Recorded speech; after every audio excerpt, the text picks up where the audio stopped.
Right, well, so a couple of shadow updates for your head today. Firstly, we have the Halloween Battle Pass boost. Yes, the developers have decided to enable it this weekend. Again, actually, I think they're probably going to enable it for all weekends, quite frankly. Now, it doesn't show up in games. I've had this issue where people complain that it hasn't showed up in games. So you actually need to start a game before it actually starts to show up. Right, so as you can see here, there's nothing. And now it starts to show up. That's why there's a slight delay with the end of the timer for the game mode and the start of the timer for here. It now shows up here as a Battle Pass boost. Enjoy a boost to your Battle Pass EXP. It's strange they call it the Battle Pass EXP when it's just Battle Pass rewards, but I guess because it might be for other Battle Passes in the future, they can't just say, well, Battle Pass candy, or, well, I mean, they can say rewards, but not, EXP is just confusing, I'd say.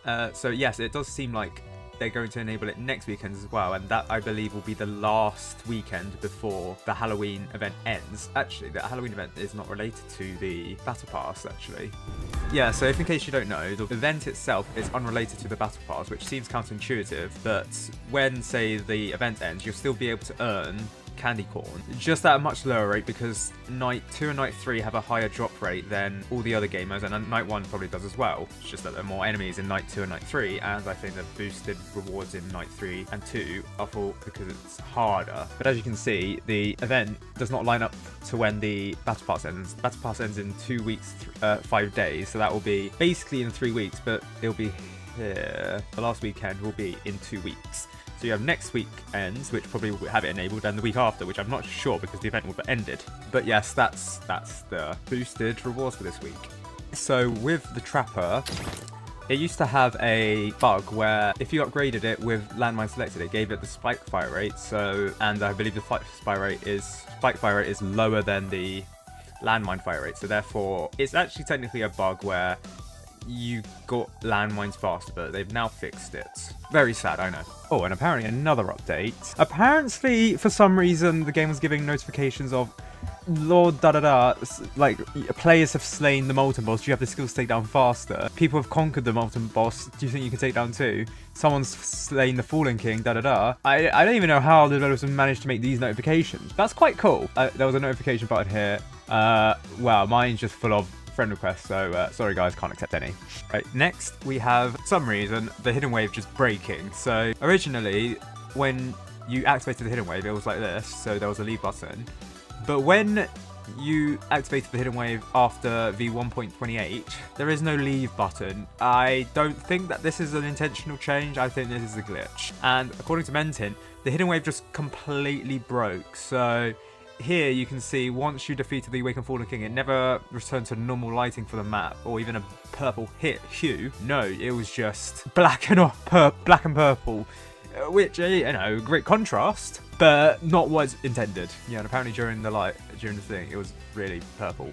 Meanwhile, in the game, the axe throw emote has actually been fixed, except, well, obviously I still look downwards while doing it because of my animation of my pitch, I think is what it's called. But the poison emote is still broken / removed / it's not in the game. I don't know. I don't think it's ever going to be fixed. So unfortunately, yeah, sorry guys. Also, with the scary coffin, apparently if you do this, there's a jump scare. I didn't know. I didn't see the the prompt here that says jump scare. I think they just added it. I don't know.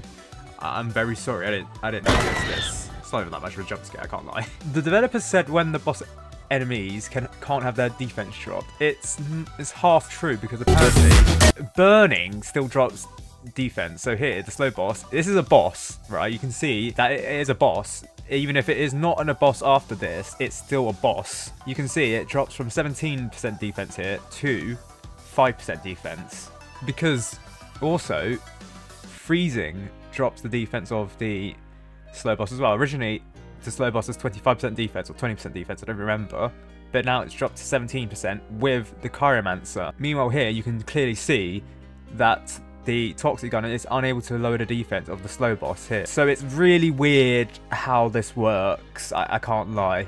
So it's apparently only burn and freeze, so I assume the Electroshock can't reduce the defenses, nor can the DJ Booth, nor can the Toxic Gunner, as mentioned before. So Really weird, but I'd assume burn and freezing will just be fixed sometime in the future. Oh my god, how many data loss issues have there been? Whoa, whoa, whoa, whoa, whoa, developers, what the heck are you doing? Anyways, the Wasteland farm has been fixed, so yes, it works now.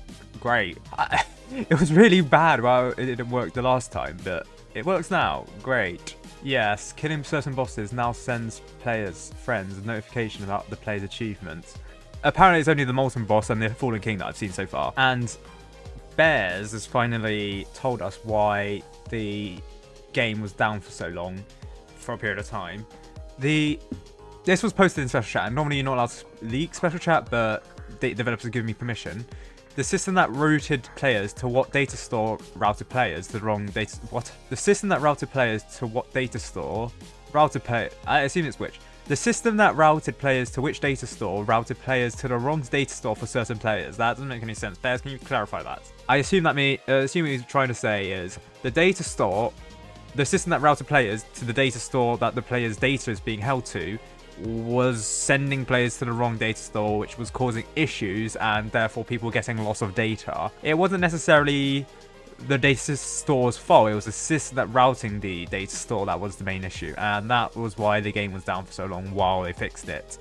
It seems almost trivial and laughable, but fair enough, I guess. Now, a couple of people have claimed that they've lost massive amounts of data. Like, for example, people have said that they've lost developer products, they've lost ranks, they've lost a load of issues. However, I'm not entirely sure the developers can do much, given that since it wasn't saved to a data store in the first place, and I don't think they'll be able to like restore any data. So for example, if you didn't buy certain developer products, then they'll be unable to restore it because they'll have like zero evidence of anything. And even if you did buy a developer product, I don't think they'll be able to restore any purchases, because in the past when there have been issues with buying developer products, they've not been able to refund anyone, nor have they been able to they can't like give you double the amount, because how can they give you double the skin when the duplicate skins aren't even in the game yet?